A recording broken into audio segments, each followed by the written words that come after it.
మహిళా మణి అనొచ్చు, lady don అనొచ్చు, ఎక్కడ ఏ అన్యాయం జరిగినా కూడా తన వంతు సైతం అంటే ఈ ప్రపంచంలోనే కాదు ఎక్కడ చూసినా కూడా నేను సైతం ముందున్నానని చెప్పేసి జూబ్లీస్ తో జరిగినటువంటి దేవాలయ నిర్మాణంలో భాగంగా మరి ఏ ఛానల్ చూసినా కూడా మరి అక్క పేరే మరి కరాటే కళ్యాణి యాదవ్ గారు మరి ఇక్కడికి అతిథి మహారాణిగా రావడం జరిగింది. అక్క నమస్తే.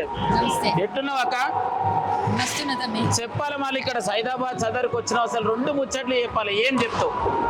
జై యాదవ్, జై జై మాధవ్, జై శ్రీకృష్ణ, జై శ్రీరామ్.